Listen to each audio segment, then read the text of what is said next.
Fala pessoal, sejam bem-vindos a mais um episódio do nosso podcast Pode Empreendedor. Antes de anunciar nossa convidada, não se esqueçam de se inscrever no canal. Se vocês quiserem mandar alguma pergunta lá pra gente no chat, se inscrevam primeiro, tá? Vocês vão conseguir mandar as perguntas pra gente, tá bom? Nossa convidada de hoje é a CEO da Dona Mocinha da nossa cidade. Ela vai falar um pouco pra gente. Já tem outras lojas também espalhadas aí pelo estado, pelo Brasil, e ela vai explicar pra gente, vai contar um pouco da história dela e que é muito interessante e mostrar tudo que ela construiu já com a Dona Mocinha, é a Ana Clara. Tudo bom, Ana Clara? É um prazer Tudo recebê-la bom, aqui no nosso gente? podcast. Boa Tudo bom? noite. Então, Jades, a gente sempre gosta aqui no podcast começar pelo começo, né?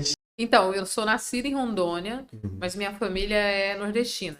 Eu Certo. brinco que eu represento as mulheres do Norte e Nordeste porque eu tenho os dois sangues muito Sim, fortes na sim. veia, né? Sempre nasci aqui, mas sempre fiquei muito tempo em Pernambuco, né? Em Uhum. Recife. Certo. A minha avó, que era a Dona Mocinha, Uhum. trabalhou a vida toda com bolsas e Legal. sapatos. E a marca é uma homenagem a ela, Hum, obviamente. Chamava entendi. Dona Mocinha. Aham. Então, ela é minha inspiração, é a pessoa que sempre me inspirou a empreender, né? Uhum. Minha avó era do interior de Pernambuco, mas formou todas as filhas, sempre trabalhou com comércio. Não Legal. era, ela não tinha nível superior, né? Ela só tinha Uhum. até o primeiro grau, mas foi uma mulher muito sábia, sempre muito inovadora. Para a época, Uhum. ela fez muitas Caramba. coisas bem bacanas. E quando ela faleceu, ela deixou duas lojas de bolsas e sapatos, que Uhum. hoje que minha mãe e minhas tias ficaram ainda tocando, existem as lojas até Certo. hoje. Inclusive, há 1 ou 2 meses atrás, não lembro agora, tava lá e fiz stories, mostrei para as pessoas, para meus seguidores que me acompanham ali. A primeira loja dela tem uns 35, 40 anos. Aí eu mostrei Que o legal. prédio, mostrei tudo. Porque é importante as pessoas Sim. entenderem que a marca, sim, tem 4 anos, Uhum. mas é uma história que já vem sendo galgada aí há mais de 4 décadas. Então, Legal. tá na família e tá no DNA mesmo. E essas lojas são lá em Recife. Então, no interior de A Dona Pernambuco. Mocinha, a marca. Não, minha avó, ela trabalha. A marca eu que criei. Eu Sim. criei do zero a Aham. marca.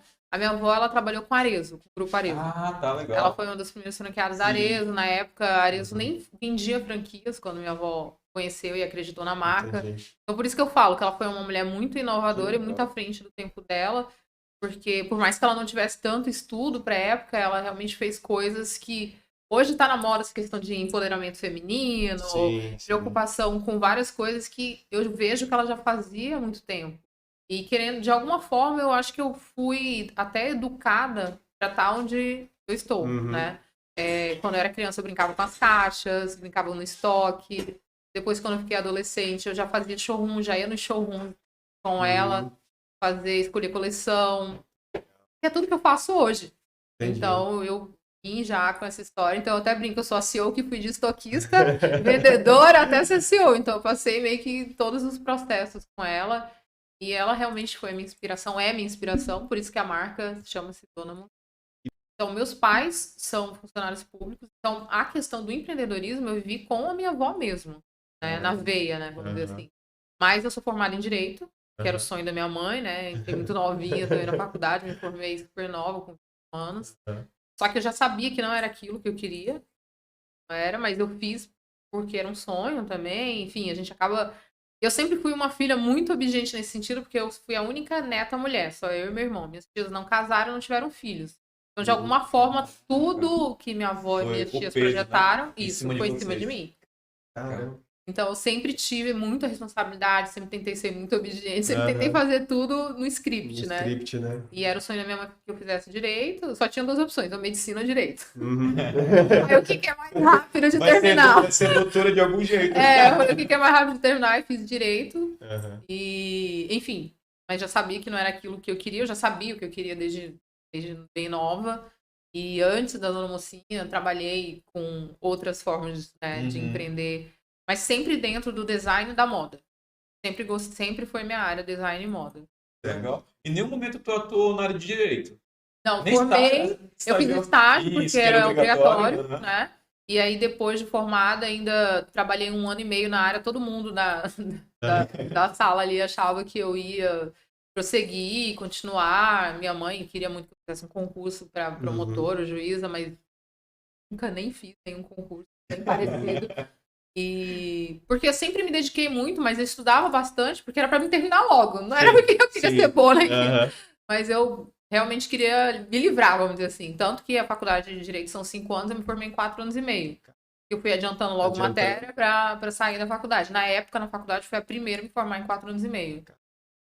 Então, já pra me livrar. Mas isso é legal que mostra que você se dedica no que é pra fazer. Porque Isso, vai lá, eu se sou uma dedica pessoa 100%. dedicada. Se você falar assim, Clara, tem que fazer tal coisa, eu vou fazer da melhor forma possível. Sim. Até minhas amigas brincam, a Clara chamou pra comer um bolo. Não, pode ir com roupa de gala que nunca pode ir, ó, faz 15 anos. Então, eu sou muito dedicada e focada, assim, quando eu quero uma coisa, só Deus pra tirar da minha cabeça. E o que tu fez nesses 4 anos e meio para que... Porque tu sabia que teu objetivo não era o direito. Tu tava lá para cumprir uma etapa que tu sabia que depois... Que era necessária naquele momento eu terminar aquela etapa. E o que tu usa hoje disso, desses 4 anos e meio, no teu dia a dia hoje? Porque eu creio que tu foi um aprendizado grande também, né? Sim, a faculdade de Direito é uma faculdade ótima. Você tem muita leitura, você aprende muito. Até, como você falou, você acaba usando e tendo outro olhar mais crítico em certas situações. Mas eu acho que o que a faculdade de Direito deixou de maior para mim, que já era algo que eu gostava muito, era de ler. Então, eu já vi... O meu pai também é uma pessoa que lê muito, é escritor, já escreveu 2 livros. Então, ele sempre me cobrou muito isso na época da adolescência. Então, acho que a faculdade ela só lapidou um pouco essa questão da leitura mesmo.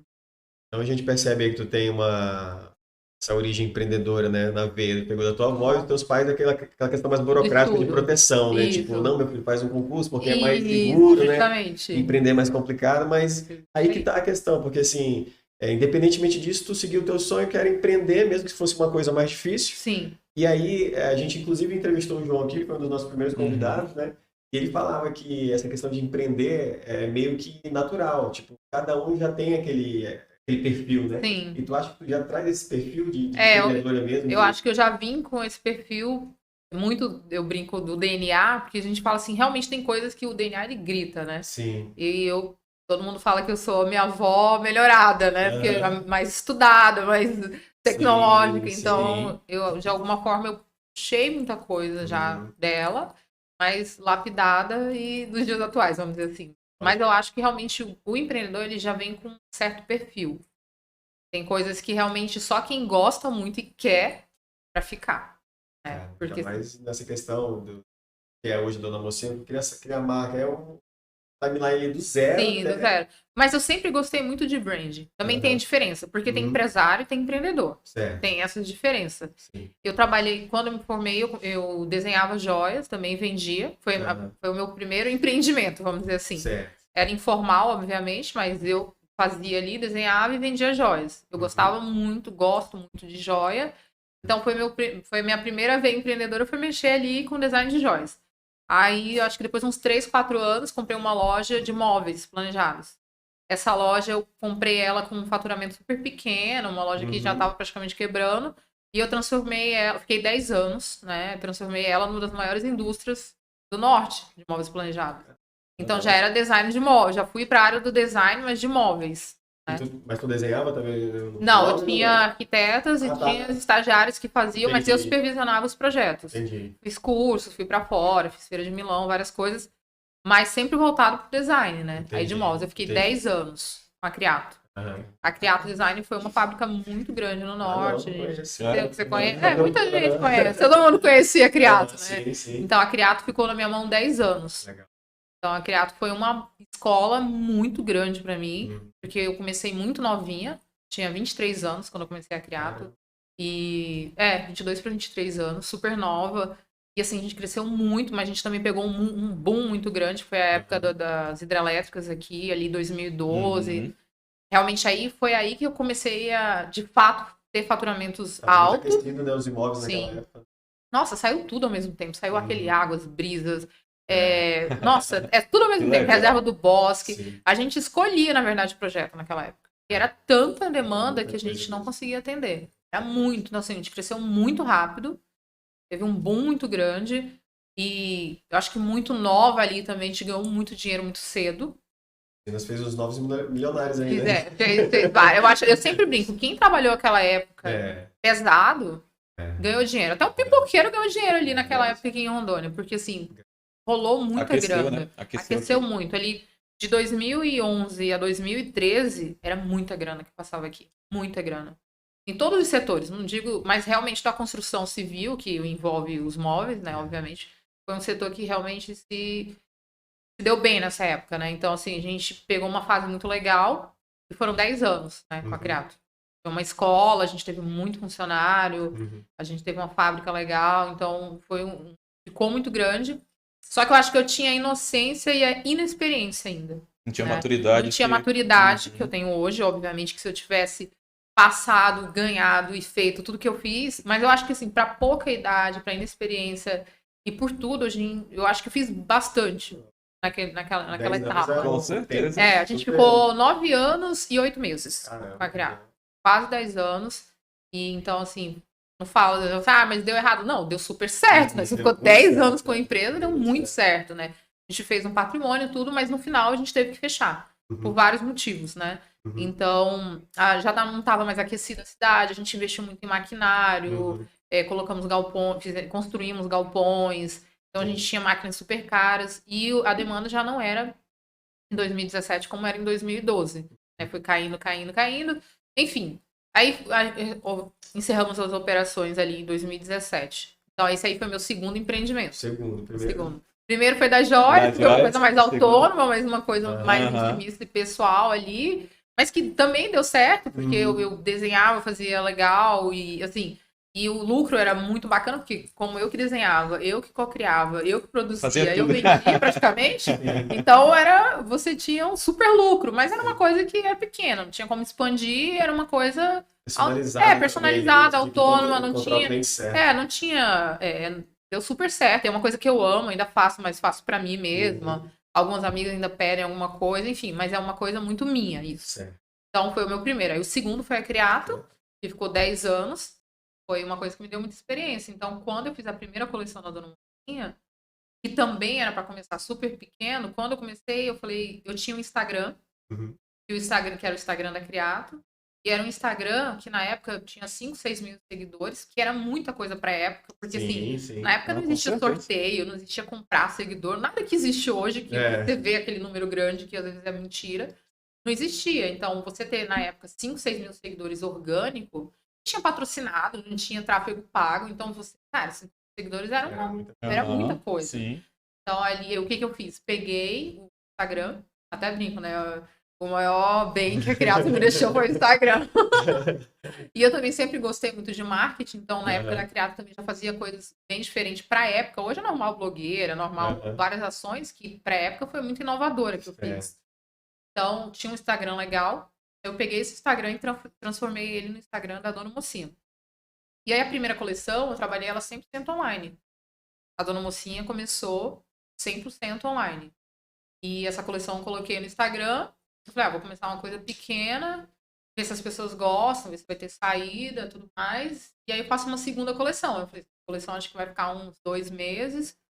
Aí, em menos de 30 dias já foi tudo. E o Instagram deu, assim, pra mim, eu até brinco, hoje o Instagram tá horrível, trabalhar com o Instagram. Horrível. Porque depois da pandemia muita gente entrou, aí muito tráfego, aí o Instagram hoje pra entregar um lead cobra absurdo. Na época, final de 2018, 2019, não existia isso. Um oceano azul. Então, você postava, você vendia. Hoje você posta 500 vezes para vender.